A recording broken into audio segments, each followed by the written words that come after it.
जब सागर मंथन हुआ था तब माता की आज्ञा न मानने के कारण इन्हें शाप मिला कि राजा जन्मेजय के यज्ञ में जलकर तुम सभी भस्म हो जाओगे। तब घबराए हुए नाग ब्रह्मा जी की शरण में पहुंचे। ब्रह्मा जी ने इन्हें बताया कि जब नागवंश में महात्मा जरत्कारु के पुत्र आस्तिक होंगे वह आप सभी की रक्षा करेंगे। जिस दिन ब्रह्मा जी ने नागों को रक्षा का उपाय बताया था वह पंचमी तिथि थी। आस्तिक मुनि ने सावन की पंचमी को ही नागों को यज्ञ में जलने से बचाया और इनके ऊपर दूध डालकर जलते हुए शरीर को शीतलता प्रदान किया। इस समय ही नागों ने आस्तिक मुनि से कहा कि पंचमी को जो भी मेरी पूजा करेगा उसे नागदंश का भय नहीं रहेगा। तब से पंचमी तिथि के दिन नागों की पूजा की जाती है। प्राचीन काल में एक सेठ जी के 7 पुत्र थे। 7 के विवाह हो चुके थे। सबसे छोटे पुत्र की पत्नी उत्तम विचारों की और सुशील थी, परंतु उसके भाई नहीं था।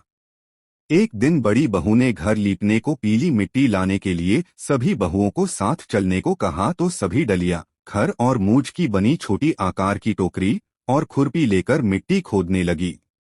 तभी वहां एक सर्प निकला जिसे बड़ी बहू खुरपी से मारने लगी।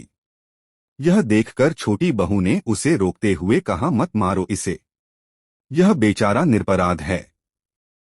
यह सुनकर बड़ी बहू ने उसे नहीं मारा। तब सर्प एक ओर जा बैठा। तब छोटी बहू ने उससे कहा, हम अभी लौट कर आती हैं, तुम यहाँ से जाना मत। यह कहकर वह सबके साथ मिट्टी लेकर घर चली गई और वहां कामकाज में फंसकर सर्प से किया वादा भूल गई। जब उसे दूसरे दिन वह बात याद आई तो सबको साथ लेकर वहां पहुंची।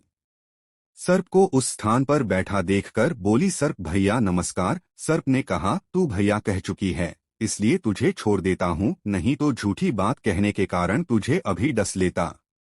वह बोली, भैया मुझसे भूल हो गई, उसकी क्षमा मांगती हूँ। तब सर्प बोला, अच्छा तू आज से मेरी बहन हुई और मैं तेरा भाई हुआ, तुझे जो मांगना हो मांग ले। वह बोली, भैया मेरा कोई भाई नहीं है, अच्छा हुआ जो तू मेरा भाई बन गया। कुछ दिन व्यतीत होने पर वह सर्प मनुष्य का रूप रखकर उसके घर आया और बोला कि मेरी बहन को भेज दो। सबने कहा कि इसके तो कोई भाई नहीं था, तो वह बोला, मैं दूर के रिश्ते में इसका भाई हूँ, बचपन में ही बाहर चला गया था। उसके विश्वास दिलाने पर घर के लोगों ने छोटी को उसके साथ भेज दिया। उसने मार्ग में बताया कि मैं वही सर्प हूँ, इसलिए तू डरना नहीं और जहाँ चलने में कठिनाई हो वहाँ मेरी पूंछ पकड़ लेना। उसने कहे अनुसार ही किया और इस प्रकार वह उसके घर पहुंच गई। वहां के धन ऐश्वर्य को देखकर वह चकित हो गई। एक दिन सर्प की माता ने उससे कहा, मैं एक काम से बाहर जा रही हूँ, तू अपने भाई को ठंडा दूध पिला देना। उसे यह बात ध्यान न रही और उससे गर्म दूध पिला दिया, जिसमें उसका मुख बुरी तरह से जल गया। यह देखकर सर्प की माता बहुत क्रोधित हुई, परंतु सर्प के समझाने पर चुप हो गई। तब सर्प ने कहा कि बहन को अब उसके घर भेज देना चाहिए।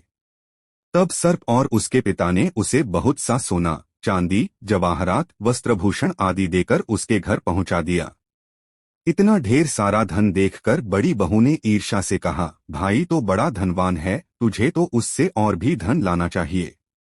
सर्प ने यह वचन सुना तो सब वस्तुएं सोने की लाकर दे दी। यह देखकर बड़ी बहू ने कहा, इन्हें झाड़ने की झाड़ू भी सोने की होनी चाहिए। तब सर्प ने झाड़ू भी सोने की लाकर रख दी। सर्प ने छोटी बहू को हीरामनियों का एक अद्भुत हार दिया था। उसकी प्रशंसा उस देश की रानी ने भी सुनी और वह राजा से बोली कि सेठ की छोटी बहू का हार यहाँ आना चाहिए। राजा ने मंत्री को हुक्म दिया कि उससे वह हार लेकर शीघ्र उपस्थित हो। मंत्री ने सेठ जी से जाकर कहा कि महारानी जी छोटी बहू का हार पहनेंगी, वह उससे लेकर मुझे दे दो। सेठ जी ने डर के कारण छोटी बहू से हार मंगाकर दे दिया। छोटी बहू को यह बात बहुत बुरी लगी। उसने अपने सर्प भाई को याद किया और आने पर प्रार्थना की, भैया रानी ने हार छीन लिया है, तुम कुछ ऐसा करो कि जब वह हार उसके गले में रहे तब तक के लिए सर्प बन जाए और जब वह मुझे लौटा दे तब हीरों और मणियों का हो जाए। सर्प ने ठीक वैसा ही किया। जैसे ही रानी ने हार पहना वैसे ही वह सर्प बन गया। यह देखकर रानी चीख पड़ी और रोने लगी। यह देखकर राजा ने सेठ के पास खबर भेजी कि छोटी बहू को तुरंत भेजो। सेठ जी डर गए कि राजा न जाने क्या करेगा। वे स्वयं छोटी बहू को साथ लेकर उपस्थित हुए।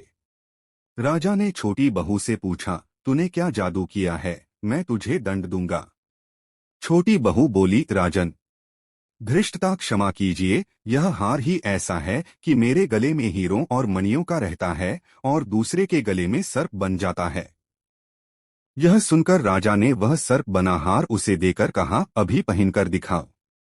छोटी बहू ने जैसे ही उसे पहना वैसे ही हार हीरो मणियों का हो गया। यह देखकर राजा को उसकी बात का विश्वास हो गया और उसने प्रसन्न होकर उसे बहुत सी मुद्राएं भी पुरस्कार में दी। छोटी वह अपने हार और इन सहित घर लौट आई। उसके धन को देखकर बड़ी बहू ने ईर्ष्या के कारण उसके पति को सिखाया कि छोटी बहू के पास कहीं से धन आया है। यह सुनकर उसके पति ने अपनी पत्नी को बुलाकर कहा, ठीक ठीक बता कि यह धन तुझे कौन देता है। तब वह सर्प को याद करने लगी। तब उसी समय सर्प ने प्रकट होकर कहा, यदि मेरी धर्म बहन के आचरण पर संदेह प्रकट करेगा तो मैं उसे खा लूंगा। यह सुनकर छोटी बहू का पति बहुत प्रसन्न हुआ और उसने सर्प देवता का बड़ा सत्कार किया। उसी दिन से नागपंचमी का त्योहार मनाया जाता है और स्त्रियां सर्प को भाई मानकर उसकी पूजा करती हैं।